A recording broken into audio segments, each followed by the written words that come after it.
Alhamdulillahirabbil alamin huwallazi arsala rasulahu bil huda wa dinil haq liyudhhirahu 'ala dini kulli wa kafa billahi shahida asyhadu alla ilaha illallah wa asyhadu anna muhammadan abduhu wa rasuluhu alladzi la nabiyya ba'dah.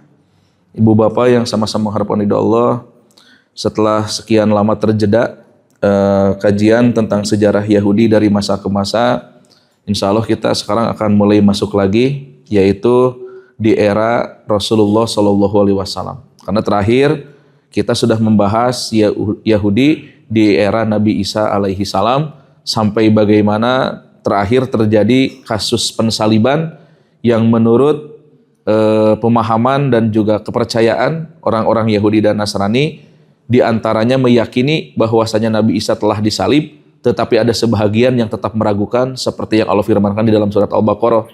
Jadi walaupun terlihat nampaknya sosok disalib, tapi tetap sebahagian orang Yahudi dan Nasrani pun menganggap, kayaknya ini bukan Isa yang disalib. Ada yang kurang percaya pun, tetapi hampir kebanyakan dari kaum Yahudi dan Nasrani mempercayai bahwasanya Nabi Isa lah yang disalib, gitu ya.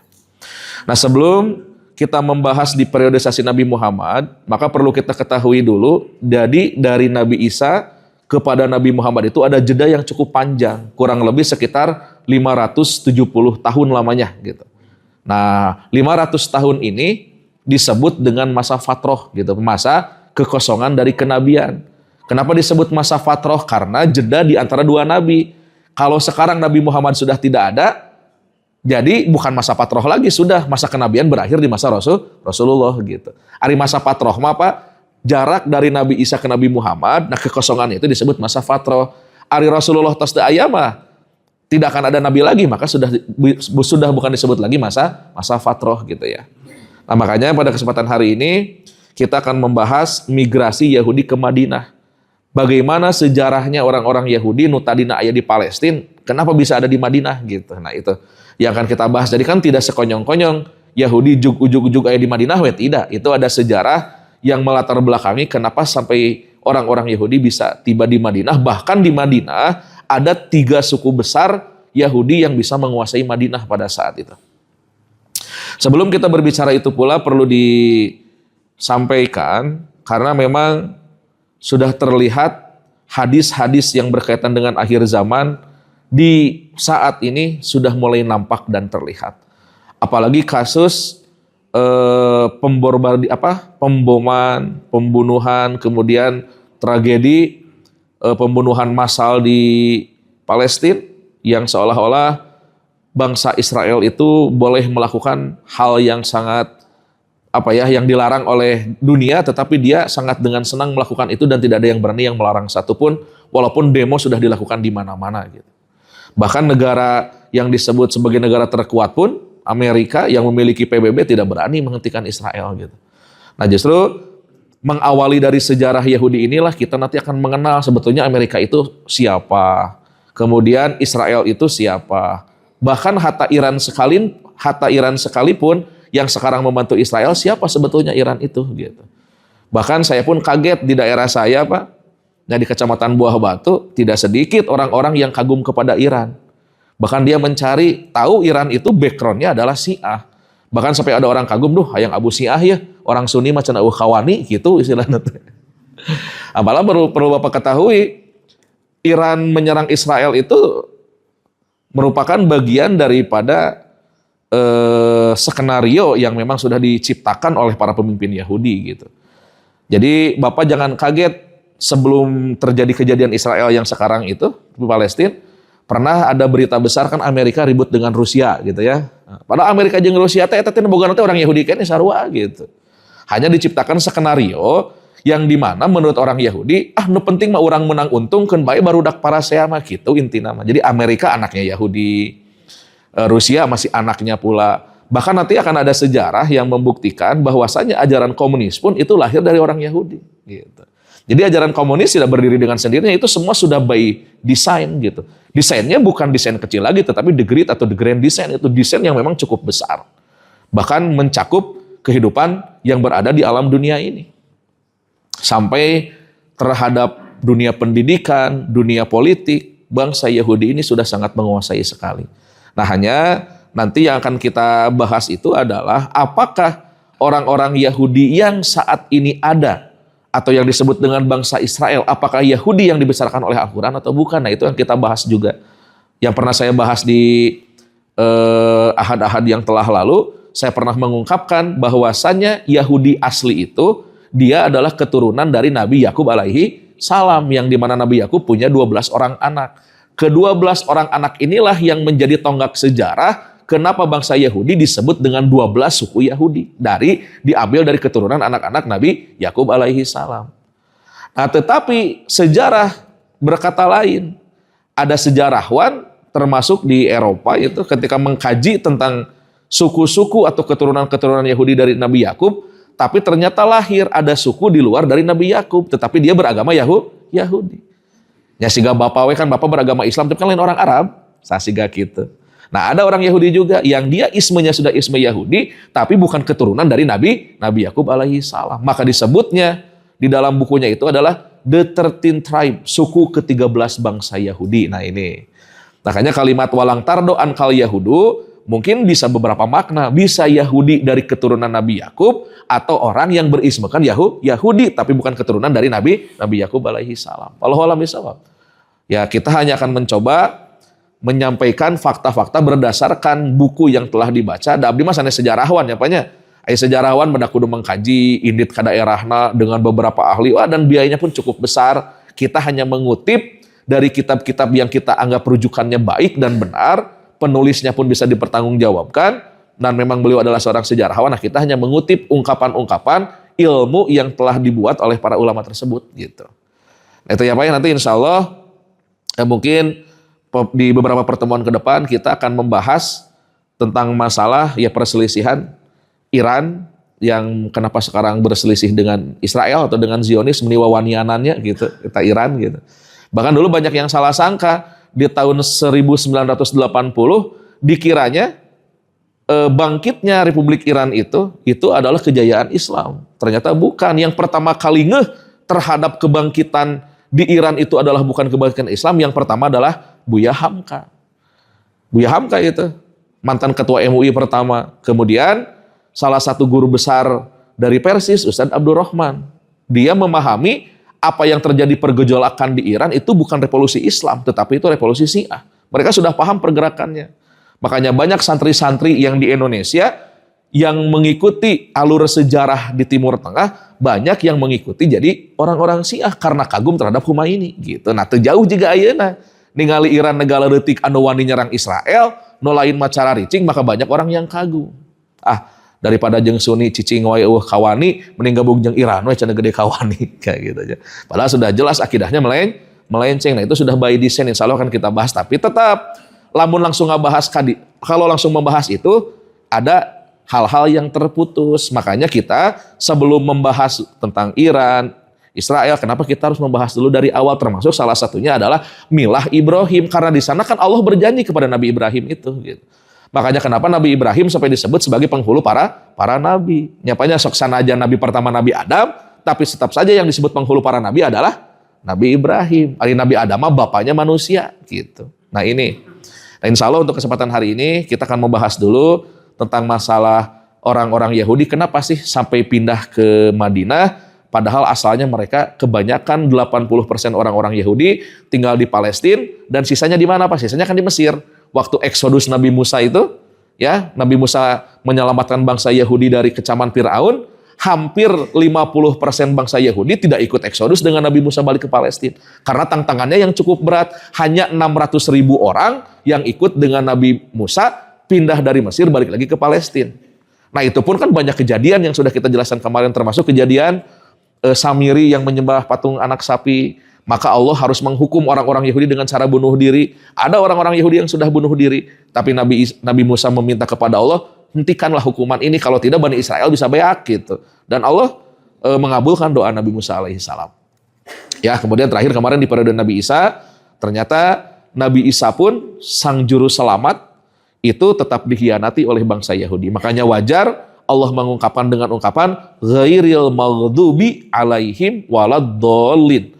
Merekalah orang-orang yang dilaknat oleh Allah. Siapa orang-orang yang dilaknat? Adalah orang-orang Yahudi yang dimaksud menurut ahli tafsir. Jadi Goiril maghdub, orang yang maghdub itu, orang yang dilaknat itu, orang yang dimarahi itu adalah Yahudi menurut para ahli tafsir. Waladolin atau adolun, siapa yang sesat? Kalau yang sesat menurut para ahli tafsir adalah orang Nasrani gitu ya. Nah intinya memang ada membahas kita nyapanya sedikit sensitif untuk zaman sekarang. Karena narasi bangsa Indonesia sendiri, kalau ada kajian-kajian yang menjelekkan agama yang lain, kita itu dianggap tidak toleran. Padahal ada orang mah di masjid ya ngebahas lagi gitu tentang ajaran kitanya, wajar gitu ya. Apalagi ini live ya nggak apa-apa, silahkan. Ada pengkonsumsinya juga khusus umat Islam gitu. Nya nu bade ngadanggukeun mangga anu henteu tidak jadi masalah. Oke, migrasi Yahudi ke Madinah. Yes. Nah ini. Jadi nanti ketika Nabi Isa dianggap oleh orang-orang Yahudi ya tadi disalib, yakni di tahun 30 atau ada yang mengatakan di tahun 33 Masehi. Jadi Pak, lahirnya Nabi Isa itu mulai mula disebut 1 Masehi. Makanya disebut Masehiyah gitu. Masehiyah itu artinya tahun pertama Isa atau Yesus dilahirkan, Masehiyah gitu ya. Kalau di kita disebutnya bulan Masehi atau kalau SM sebelum Masehi gitu ya. Kalau di orang-orang Eropa menyebutnya after Christ atau before Christ, sudah lahir atau belum lahir. Nah, artinya Masehi. Kalau Nabi Isa dilahirkan, mereka sepakat tahun 1 Masehi itu dilihat dari lahirnya Nabi Isa alaihissalam. Nah, makanya Nabi Isa di tahun ke-30 atau di tahun ke-33 ada kasus kejadian pensaliban ya tadi yang dimana dipercayai oleh sebagian orang itu adalah Nabi Isa. Nah, maka Nabi Isa kurang lebih dari usia dilahirkan sampai beliau berdakwah menyebarkan ajaran tauhid ya kurang lebih hanya 30 tahun lamanya. Nah, dari Nabi Isa sampai menunggu kelahiran Rasulullah Shallallahu Alaihi Wasallam yang dimana di kitab Taurat dan di kitab Injil termasuk di dalam ayat-ayat atau surat-surat kejadian itu menyatakan nanti akan muncul Nabi terakhir. Makanya kenapa disebut masa fatroh? Ya tadi saya sebutkan di awal. Masa patroh itu adalah masa kekosongan di antara kedua nabi. Jadi lamun nabi terakhir sudah wafat, masa kekosongannya bukan disebut lagi masa patroh, ya sudah habis saja. Tapi karena dari Nabi Isa, di Injilnya pun diinformasikan akan turun nabi terakhir, di Taurat pun diinformasikan akan turun nabi terakhir, maka para ulama menyebutkan masa dari tiadanya Nabi Isa sampai menunggu diutusnya Nabi Muhammad selama 570 tahun lamanya itu disebut masa fatroh, masa kekosongan dari wahyu yang Allah turunkan kepada seorang nabi gitu ya. Nah ini. Nah kurang lebih berarti kekosongannya itu ya Nabi Muhammad lahir 571 dan diutus menjadi nabi dan rasul itu di tahun 610 ya berarti kurang lebih selama 570 tahun masa fatrohnya itu. Nah ternyata dalam Al-Quran disebutkan. Nah ini ya. A'udzubillahi minasyaitonirrajim. Ya ahlal kitab qad ja'akum rasuluna yubayyinu lakum ala fatratin. Nah gitu. Wahai ahlul kitab, siapa ahlul kitab ini sudah pernah kita bahas juga ya Pak? Mungkin yang sudah kita lupakan ya. Ya. Jadi ahlul kitab itu merujuk kata para ahli tafsir jika ada ungkapan ahlul kitab di dalam Al-Qur'an itu sudah pasti merujuk kepada Yahudi dan Nasrani. Kenapa disebut ahlul kitab? Karena kedua agama ini adalah pemegang wahyu melalui nabi yang Allah utus kepadanya gitu. Nabi Musa diutus oleh Allah kepada Bani Israel dengan membawa Taurat. Nabi Isa pun sama, Nabi Isa diutus kepada siapa? Kepada Bani Israel, tapi dengan membawa Injil. Tapi antara Taurat dan Injil ajarannya sama gitu. Termasuk di penutup kitab mereka di beberapa ayat Taurat dan Injil menyatakan tentang kenabian Nabi Muhammad alaihi salam. Makanya Allah menyebutkan ya ahlal kitab meringkas, tidak ungkapan ya Yahuda atau ya Nasoro tidak, tapi dengan ungkapan ya ahlal kitab yang dimaksud adalah Yahudi dan Nasrani.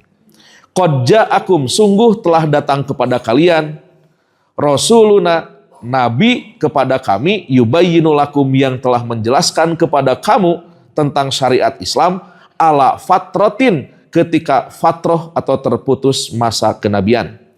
Minar rusul ya antakulu maja'ana min basirin wala nadirin, yang dimana rasul-rasul itu agar kamu tidak mengatakan tidak ada yang datang kepada kami baik seorang pembawa berita gembira maupun seorang pemberi peringatan. Faqad ja'akum basiru wa nadirun, sesungguhnya telah datang kepadamu pembawa berita gembira dan pembawa peringatan. Wallahu ala kulli syai'in qadir, dan Allah lah maha kuasa atas segala sesuatu. Maksudnya turunnya surat Al-Maidah ini adalah, jadi jangan sampai ada orang yang ketika dihisab oleh Allah dia berdalih, ya Allah, kan waktu saya wafat tidak ada yang mengajarkan agama kepada saya karena pada saat itu masa fatrah gitu. Makanya nanti ada perdebatan antara para ulama, tapi menurut saya tidak usah sampai tidak usah sampai menjelek-jelekan lah, namanya juga perbedaan pendapat atau ikhtilaf. Jadi nanti ada perbedaan pendapat gini Pak, ada orang yang mengatakan orang yang hidup di masa fatrah, berarti pas Nabi Isa wafat atau diangkat oleh Allah ke langit, sampai menunggu kerasulan Nabi Muhammad kan lumayan tuh 500 tahunan. Nah orang yang hidup di masa itu dan wafat di masa itu, ada yang menganggap aman, tidak masuk neraka karena kekosongan dari ajaran agama. Ada yang mengatakan ulama demikian, tapi ada juga ulama yang mengatakan tidak. Tetap saja walaupun tidak ada masa kenabian, tapi ada risalah Nabi sebelumnya yang sudah datang, yaitu risalah Nabi Isa. Makanya tetap saja jika hidup di masa fatrah, jika mereka tidak taat kepada Allah, mereka masuk neraka. Nah itu pendapatnya Pak.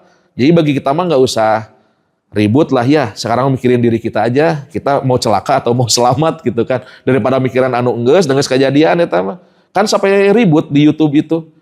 Ya, mohon maaf karena ributnya itu memang sensitif. Jadi ada ustadz yang mengatakan karena ayah dan ibu Nabi, dan ini pertanyaan sebetulnya bukan materi dari ustadznya. Ada yang bertanya, Ustadz, kan ayah dan ibu Nabi Muhammad itu hidup di masa fatrah, betul kan? Hidup di masa fatrah. Apakah ayah dan ibu Nabi masuk surga atau masuk nerakanya? Ustadznya nggak jawab, meren gitu. Karena hidup di masa fatrah, beliau mungkin mengambil pendapat yang kedua. Karena hidup di masa fatrah, tetapi ayah dan Nabi Muhammad tidak beriman kepada apa yang telah dibawa oleh Nabi sebelumnya, maka meyakini ayah dan ibu Nabi Muhammad masuk neraka. Itu kan rame, dibahas ke Ustadz Nusa Belah. Wah, padahal kan ayah pendapat. Ya silakan Bapak dan Ibu mau ngambil pendapat yang mana.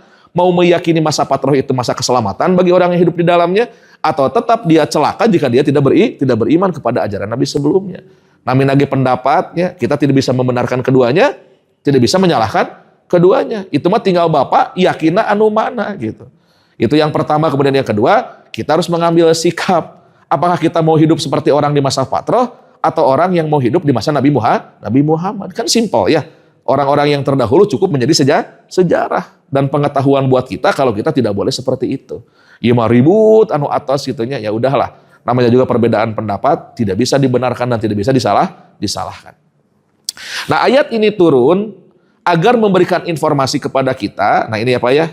Makanya kata Allah, telah datang kepadamu seorang rasul yang menjelaskan syariat agama ketika masa fatrah atau ketika masa kenabian terputus, agar kamu tidak berdalil, tidak ada yang datang kepada kami yang mengajarkan syariat. Ya, termasuk ayat ini pun yang menguatkan pendapat yang kedua, mengapa alasan di masa fatrah orang yang tidak taat kepada Allah tetap masuk neraka. Kapan ya coba Pak, ayatnya coba perhatikan.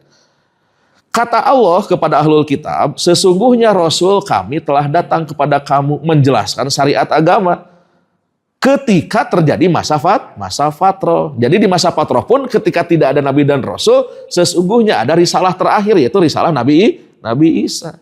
Makanya nanti ketika kita berbicara periodisasi Nabi Muhammad menjadi Nabi dan Rasul Allah, bahkan ketika beliau lahir sebelum menjadi Nabi dan Rasul, ada tidak orang Yahudi dan orang Nasrani?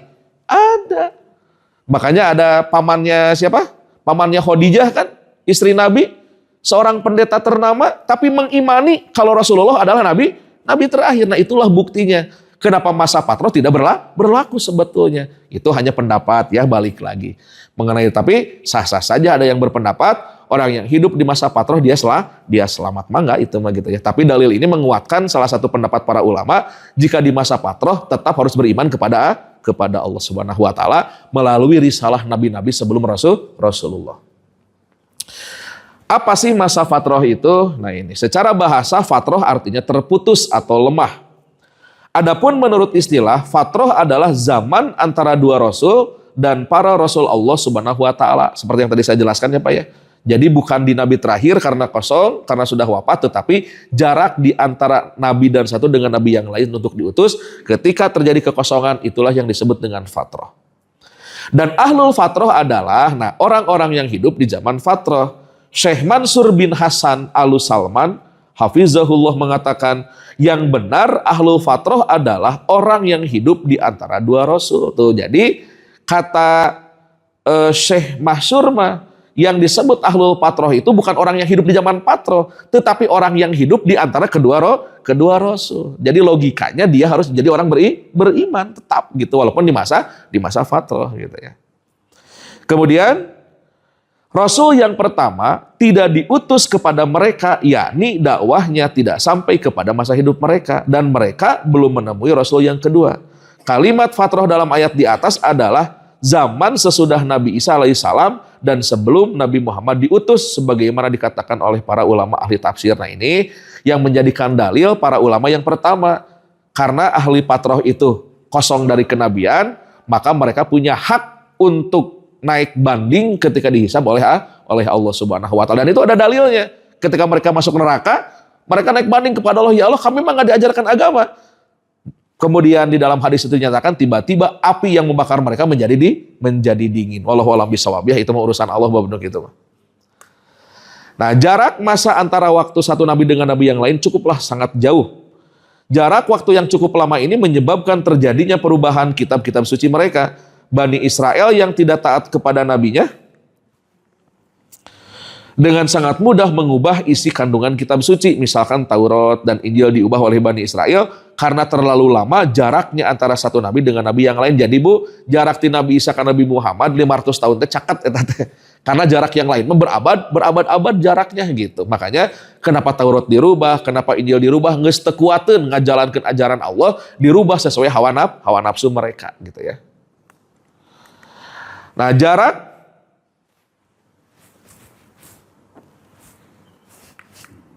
jarak antara nabi dengan yang lain, nah ini jaraknya. Syekh Wabah Al-Juhayli menyebutkan, nah antara Nabi Adam dan Nabi Nuh perbedaannya 10 abad. Berarti berapa tahun Pak? 10 abad itu? Satu abad itu 100 tahun ya? Berarti ini 10.000 tahun jaraknya. Betul ya 10.000 ya? 1.000. Tuh Pak, ya kudu ya ngitung artus mah bobari, ngitungnya masa hese. 1.000 tahun berarti jaraknya lumayan. Antara Nabi Nuh dengan Nabi Ibrahim sama 10 abad. Nabi Ibrahim dan Nabi Musa juga 10 abad. Antara Nabi Musa tuh, Nabi Isa jeung Nabi Isa jauh 17 abad. Tapi ti Nabi Isa kan Rasulullah mah cuma 500 tahun setengah, hanya 5 abad sedikit gitu. Nah, makanya ini teh jarak paling sebentar. Nah, jarak ti Nabi Musa kepada Nabi Isa lihat 17 abad berarti hampir 1700 tahun. Maka di sini terjadi pemalsuan kitab yang sudah pernah dibahas kemarin. Ya, jadi ketika Nebukadnezar menyerang, maka tabut Musa dihancurkan, termasuk di dalamnya ada tongkat Nabi Musa, termasuk ada lauh yang isinya adalah firman Tuhan, yang isinya adalah the Ten Commandments, 10 perintah Allah kepada Nabi Musa ketika Nabi Musa mendapatkan wahyu di Bukit Sinai. Nah, ketika dihancurkan, mereka kehilangan buku pribadi mereka sebagai panduan hidup. Maka para pendeta-pendeta di Yahudi, mereka menyalin kembali Taurat tetapi merubah isinya ya. Nah, ini jaraknya jauh. Nah, ini sekitar 569 tahun ya. Mungkin menyebabkan banyak hal-hal yang mereka pun harus merubah kitab aslinya gitu. Nah, di dalam tafsir Ibnu Katsir dinyatakan, wal maksudu anallaha ba'asa Muhammadan sallallahu alaihi wasallam ala fatratin. Maksud ayat tersebut adalah Allah mengutus Nabi Muhammad SAW pada masa fatrah atau masa terputusnya pengutusan Rasul. Watumusun minas subul, terjadi kebuntuan jalan. Nah, jadi ti Nabi Isa ke Nabi Muhammad itu kosong masa kenabian, tidak ada wahyu 560 tahunan. Nah, di waktu itu terjadi kebuntuan. Jadi umat manusia itu sudah mengalami kebuntuan, mengalami kehausan, mengalami kelaparan. Kelaparan di sini bukan hakikat, artinya kelaparan batin, kehausan batin karena tidak ada orang yang mengajarkan agama hampir 500 tahun lamanya. Nah, akhirnya apa? Karena terjadi kebuntuan, maka akhirnya berubahlah agama. Dan banyak orang yang menyembah berhala, menyembah api, dan menyembah salib. Kehadiran Nabi Muhammad merupakan nikmat yang paling sempurna. Kebutuhan akan kehadiran beliau merupakan persoalan umum, karena kerusakan telah meluas ke seluruh belahan dunia. Kesewenang-wenangan dan kebodohan pun telah nampak jelas pada hampir semua orang, kecuali sebagian kecil saja yang berpegang pada sisa-sisa ajaran nabi-nabi terdahulu, yaitu sebahagian dari kalangan pendeta Yahudi, para ahli ibadah agama Nasrani, dan kaum Sobiin. Nah, ini bukti bahwasanya walaupun sudah di masa patroh, tapi tetap masih ada orang yang berpegang teguh kepada ajaran Taurat, ada orang yang berpegang teguh kepada ajaran Injil. Makanya ketika Nabi Muhammad dilahirkan, Nabi Muhammad menjadi seorang nabi dan rasul, banyak orang-orang yang berasal dari Yahudi, banyak juga orang-orang yang dari Nasrani, ketika mereka masih beriman kepada Tuhan yang sama dengan kitab yang belum dirubah isinya, mereka akhirnya masuk Islam, gitu ya. Nanti akan kita bahas setelah periode Nabi Muhammad dilahirkan. Nah, kemudian sedangkan agama itu sendiri, karena kosong dari masa Nabi yang begitu lama, menjadi kabur. Akhirnya penghuni bumi secara keseluruhan, sehingga Allah mengutus Nabi Muhammad. Maka Allah pun memberikan petunjuk kepada umat manusia dengan kehadiran beliau. Allah Ta'ala mengeluarkan mereka dari kegelapan menuju cahaya, serta meninggalkan mereka di atas jalan yang putih, bersih, dan syariat yang terang. Dan Allah berfirman, antakulu maja'ana min basirin wala nadirin, agar manusia tidak mengatakan, tidak datang kepada kami baik seorang pembawa berita gembira maupun pemberi peringatan. Jadi intinya di masa patroh ini jangan sampai orang-orang berdalil, ada orang mah tidak ajar agama, padahal Allah sudah mengutus Nabi Muhammad SAW. Ini dalam tafsir Ibnu Katsir ya. Nah, di dalam hadis Nabi, nah ini dasarnya nanti. Anil Aswad ibni Sari'in, dari Aswad bin Sari, annan Nabiya sallallahu alaihi wasallam, sesungguhnya Nabi Muhammad sallallahu alaihi wasallam qala bersabda, arba'atun yaumal qiyamah. Ada 4 golongan yang dimana mereka nanti mengadu kepada Allah, mengajukan banding di akhirat nanti. Siapa saja 4 golongan itu? Yang pertama, rojulun as-somu la yasma'u syai'an, yaitu orang yang tuli yang tidak mendengar sesuatu pun. Jadi kayak ayat jelema nu tuli yang tidak bisa mendengar apapun, ketika dihisab dia ngajukan banding kepada Allah. Yang kedua, warojulun ahmaku, dan seorang laki-laki atau seorang pemuda yang bodoh. Ahmak itu dari kalimat hamkun, artinya bodoh. Warojulun haramun, dan seorang yang pikun. Nah, ini pakai H besar ya Pak ya, bukan H kecil. Kalau H kecil, haram itu artinya mulia. Haramun, kalau haramun artinya pikun. Awas, H besar mah pikun, kalau H kecil mulia artinya, atau haram gitu ya. Haramun pakai H kecil. Kayak Bapak lah mau nyerus anta haramun. Wah, maksudnya anta mulia. Padahal ku H gede, jadi padahal anta pikun gitu ya. Awas salah, nanti salah huruf. Kemudian warojulun mata fi fatrotin, dan seorang yang meninggal dunia di zaman patroh. Nah, 4 golongan ini nanti dia akan mengajukan banding kepada Allah karena protes gitu. Apa isi protesannya? Nah, ini isi protesannya ya. Yang pertama, fa ammal as-somu, dan adapun orang yang tuli, dia berkata kepada Allah, fayaqulu rabbi, wahai Tuhanku, laqad ja'al Islam, sungguh telah datang agama Islam kepadaku, wa ma asma'u syai'an, tapi aku tidak mendengar sesuatu pun. Cek nu tuli teh. Geus ada ajaran Islam kan orang bonge gitu. Jadi saya tidak mendengar apa yang disampaikan oleh Rasulullah gitu.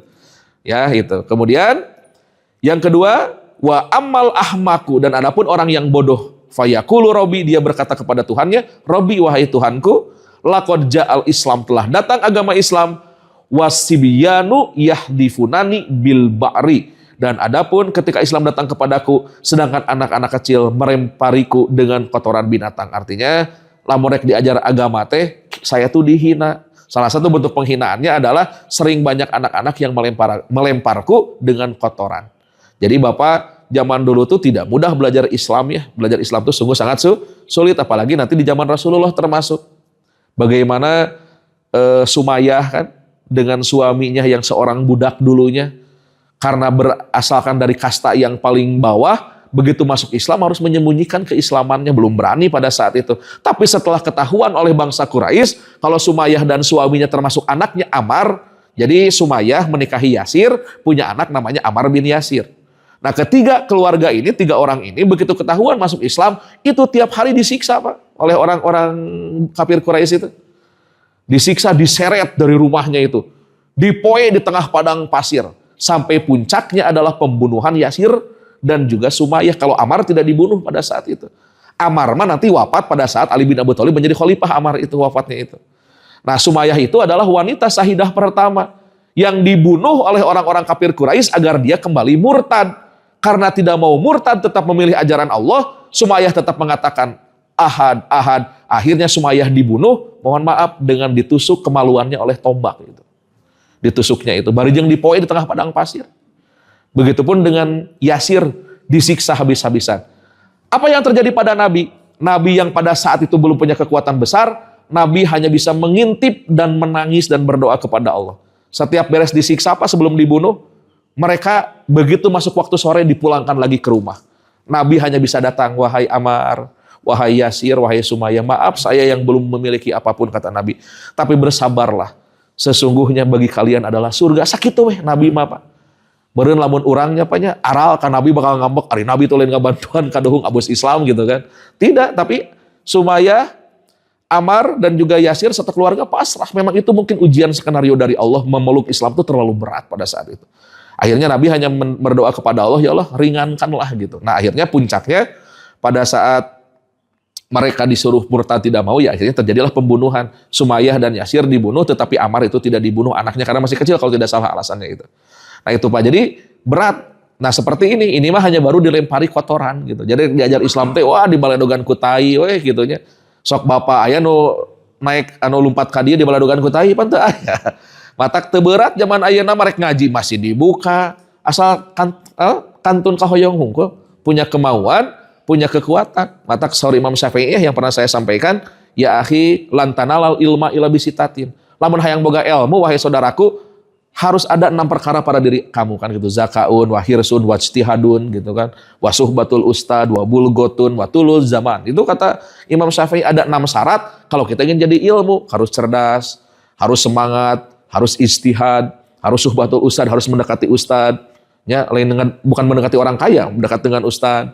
Kemudian wabulgotun, harus rela mengeluarkan harta untuk mencari ilmu. Watulul zaman, ingat mencari ilmu itu butuh waktu lama, nggak bisa sebentar gitu ya. Nah termasuk nanti ada sejarah Pak. Kenapa SD 6 tahun? Kenapa SMP 3 tahun? Kenapa SMA 3 tahun? Dulu di zaman para sahabat, Nabi kemudian para ulama punya sekolah, punya madrasah, tidak ada jenjang SD 6 tahun, SMP 3 tahun, itu mah hanya settingan. Termasuk nanti salah satu settingan, desain dari keluarga besar Yahudi, termasuk keluarga Rothschild dan Rockefeller itu mengatakan kami menciptakan sekolah di berbagai macam negara, itu untuk keperluan produksi pabrik kami.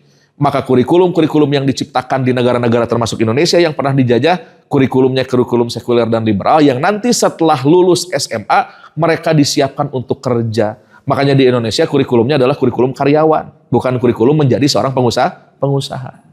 Sekolah SD genep tahun, abus SMP, abus SMA, begitu SMA, nah mau kerja kemana? Nah, ya. Sampai kemarin di mana ya Pak yang lamaran kerja tuh banyak banget itu? Bekasi ya? Itu luar biasa. Ribuan orang membadati tempat untuk mencari kerja. Matak wajar. Begitu setiap tahun ada lulusan, quote-nya beda. Dulu kan selamat kepada alumni anu nama lain. Lamun aya lulusan anyar teh naon selamat pengangguran baru. Sulit mencari kerja itu. Apalagi di sekolah kita nggak disetting untuk menjadi seorang pengusaha. Karena kita disetting untuk jadi karyawan itu. Untuk memenuhi pabrik-pabrik mereka yang ada di seluruh dunia, itu kurikulumnya sengaja dibuat seperti itu. Aya di Bumi Abdi buku apa? Sejarah pendidikan tuh dari tahun 19 berapa gitu. Sampai di Indonesia sampai tahun ini, kenapa kurikulumnya senantiasa berubah gitu. Kamari kurikulum merdeka, akhirnya ganti menteri, ganti dari kurikulum. Jadi merdeka sekolah teh gitu. Makanya saya di pesantren bikin kurikulum sendiri saja. Kudu genep tahun ya sekolah teh.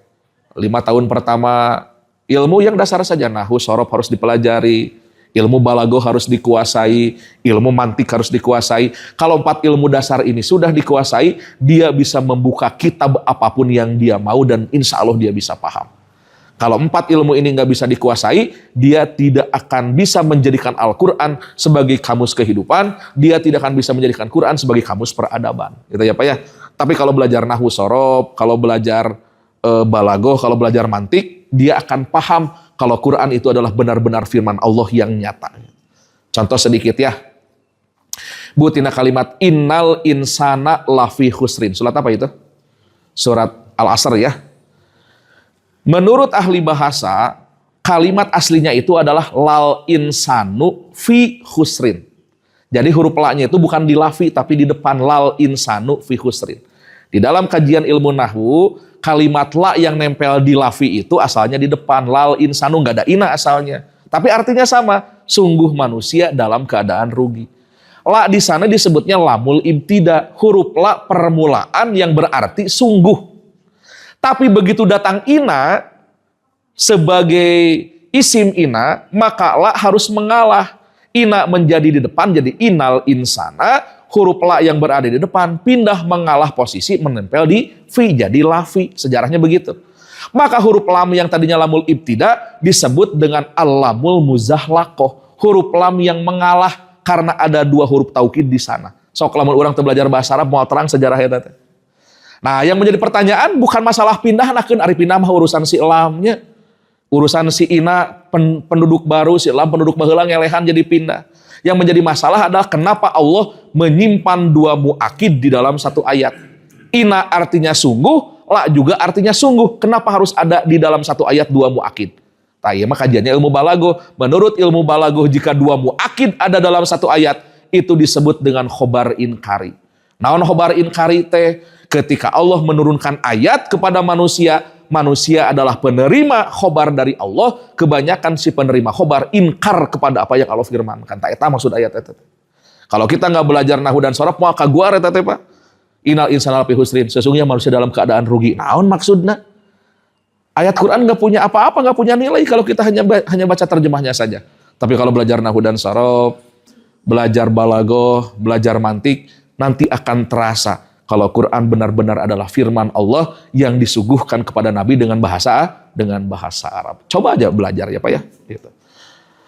Oke, yang terakhir, yang ketiga, wa ammal harmu, dan adapun orang yang pikun mengatakan, payakulu robi lakod ja'al Islam wa ma'akilu syai'an. Islam telah datang kepadaku wahai Tuhanku, tapi sementara aku dalam keadaan tidak berakal. Berarti tidak berakal mah gelo, betul kan? Tidak berakal tuh gila berarti. Nah ini yang terakhir yang pada dalam kondisi patroh. Nah ini. Kata orang yang patroh, kita baca terjemahnya saja langsung. Dan orang yang mati di zaman patroh mengatakan, wahai Rob, tidak ada seorang rasul pun yang datang kepadaku, maka Allah mengambil perjanjian mereka bahwa mereka benar-benar akan mentaatinya. Kemudian Allah mengutus utusan kepada mereka yang mengatakan, masuklah kalian ke dalam neraka. Maka Nabi bersabda, demi Allah yang jiwa Muhammad berada di tangannya, seandainya mereka memasuki neraka, sesungguhnya neraka itu menjadi sejuk dan selamat bagi mereka. Nah, ini menjadi dalil bagi kelompok pertama yang mengatakan bahwasanya orang yang hidup dan mati di masa patroh akan selamat. Ini dalilnya. Matak dua-dua lagi gaduh dalilnya, kita hormati saja dua pendapat itu ya. Jadi bapak dan ibu tidak usah bersih tegang, tidak usah bersih keras. Bapak Nabi masuk surga atau masuk neraka, atau enam emutan amal urang we. Bapak jeung ibu hoyong ka surga, hoyong ka neraka, tak sakitu ya. Nah ini dalil-dalil yang saya suguhkan bahwasanya yang hidup di masa patroh dan wafat di sana ada dua pendapat. Silakan pendapat mana yang kita yakini. Nah baru sekarang hukum orang yang hidup di zaman patroh, ya tadi kesimpulan dari dua dalil yang tadi. Syekh Wahbah Az-Zuhaili dalam tafsir Al-Munir mengutip perdebatan para ulama menyikapi orang yang hidup di masa patroh. Pendapat pertama, orang yang hidup di masa patroh tidak dituntut melakukan kewajiban dan meninggalkan larangan yang menjadi syariat ajaran sebelumnya. Dan juga tidak akan disiksa di akhirat kelak. Pendapat ini merupakan mayoritas ulama berdasarkan ayat wa ma kunna mu'azzibina hatta naba'asa rasulan. Artinya dan kami tidak akan menyiksa sebelum kami mengutus rasul yang baru. Jadi masa patroh kan kayak Nabi, jadi janji Allah mau disiksa. Ini dalilnya. Selain dalil yang tadi. Yang kedua, nah orang yang hidup di masa patroh tetap dituntut untuk menjalankan syariat. Karena semua kewajiban dan meninggalkan semua larangan syariat yang sebelumnya, nyano syariat Nabi Isa jeung Nabi Musa teh ya. Mereka yang taat akan Allah masukkan ke surga, yang berbuat maksiat Allah masukkan ke dalam neraka. Ini dalilnya, dua naga ya dalil sami. Nah artinya apa? Li'annal akla wahdahu kafin fit taklifi. Karena sungguh dengan akal saja sudah cukup untuk dituntut menjalankan syariat.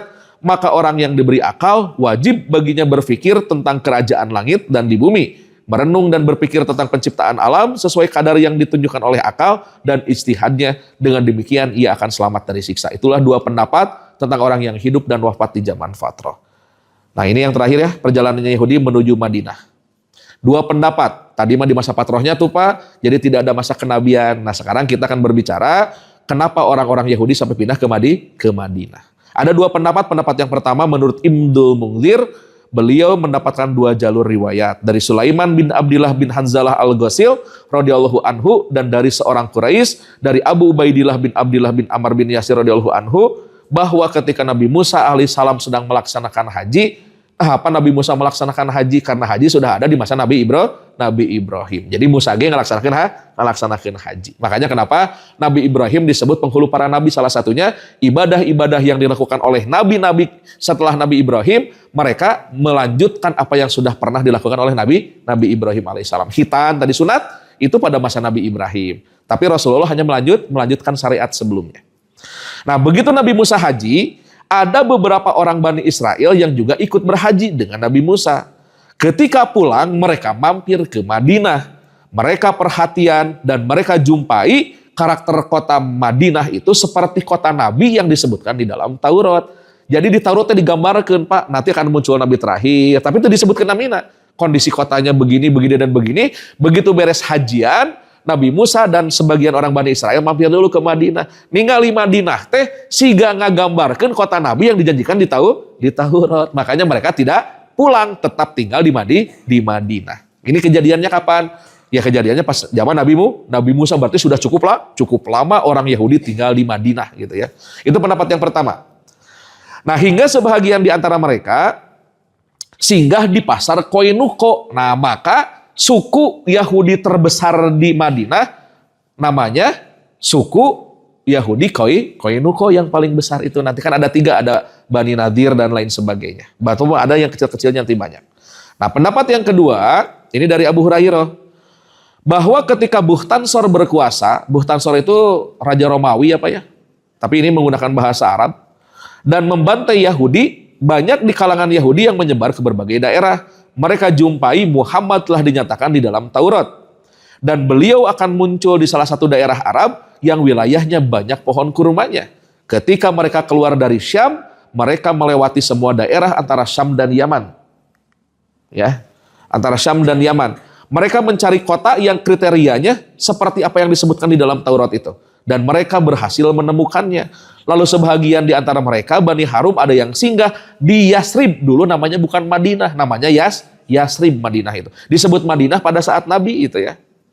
Mereka meninggal dalam kondisi beriman kepada Muhammad SAW dan memotivasi anak-anaknya untuk mengikuti dan mengimani beliau kalau sudah diutus.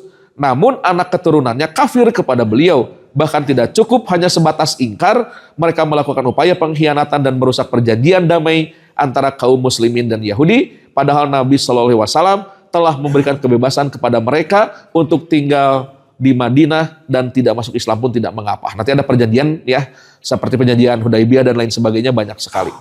Nah, intinya bagaimana Yahudi bisa pindah ke Madinah? Ada 2 pendapat. Pendapat yang pertama pada pas zaman Nabi Musa ketika haji, maka pada saat singgah di Madinah, sebagian Bani Israel tidak mau kembali ke Palestina karena inilah tanah yang dijanjikan oleh Allah di Madinah, yaitu tanah akan turunnya Nabi terakhir. Atau pendapat yang kedua, setelah Nabi Isa disalib, itu kan Romawi masih berkuasa. Nabi Isa itu disalib oleh Romawi.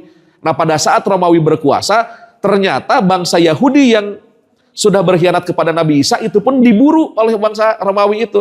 Maka karena orang-orang Bani Israel diburu oleh orang Romawi, akhirnya mereka ketar-ketir, banyak yang kabur, mereka mencari daerah untuk yang aman, tetapi salah satunya juga kesempatan mereka bisa berhijrah mencari tempat di mana Nabi baru akan dilahirkan. Makanya Pak nanti salah satu alasan besar mereka pindah ke Madinah apa? Mereka ingin segera bertemu dan menyambut kedatangan Nabi terakhir. Dengan harapan Nabi terakhir diutus akan membela orang-orang Yahudi. Tapi ternyata nanti sejarah berkata lain. Dan orang Yahudi sempat berdoa kepada Allah, Allahumma ba'as hadan nabiyan. Itu dalam tafsir Ibnu Katsir, ya Allah, turunkanlah kepada kami seorang nabi. Kami udah gak kuat disiksa, kami udah gak kuat dibully, kami udah gak kuat banyak apa. Karena orang Yahudi mah diusir di mana-mana. Alladzi seperti apa yang engkau beritakan fi kitabina, di dalam kitab kami. Jadi orang Yahudi itu sempat ngadoa. Tapi pas Nabi Muhammad diutus, apa perkataan orang Yahudi? Oh, bukan Nabi ini yang saya maksud. Depan liar orang Yahudi mah. Oh, karena minta Nabi, kok Allah nggak diutus, malah menafikan Muhammad itu bukan Nabi kami. Nah, itulah sedikit sejarah yang melatar belakangi kenapa orang-orang Yahudi bisa berada di Madinah. Nanti insya Allah di pertemuan berikutnya baru kita masuk periodisasi pertengkaran atau permusuhan di antara orang-orang Yahudi dan orang-orang Madinah. Sampai nanti terjadi permusuhan dua suku besar di Madinah, yaitu suku Aus dan Khadraj, yang dimana mereka bermusuhan hampir 120 tahun lamanya akibat orang Yahudi. Nah, insya Allah itu saja yang bisa saya sampaikan. Mudah-mudahan bermanfaat dan mudah-mudahan ada usia ya Pak. Nanti kita akan membahas sampai, atau mungkin bisa dijeda dulu lah karena ini sedang urgen. Karena tadi sama Pak Haji juga ngebahas bab masalah Iran, insya Allah ya kalau materinya bulan depan beres, nanti akan kita bahas dijeda dulu sama itu gitu. Jadi urgensi membahas apakah betul-betul Iran itu membantu dengan sepenuh hati untuk menghancurkan Israel atau bagian daripada skenario orang-orang Yahudi. Itu saja yang bisa saya sampaikan. Mudah-mudahan bermanfaat. Aqulu qauli hadza wa astaghfirullaha li wa lakum. Rabbana atina fid dunya hasanah wa fil akhirati hasanatan wa qina adzabannar. Subhana rabbika rabbil izzati amma yasifun. Wassalamun alal mursalin walhamdulillahi rabbil alamin. Assalamualaikum warahmatullahi wabarakatuh.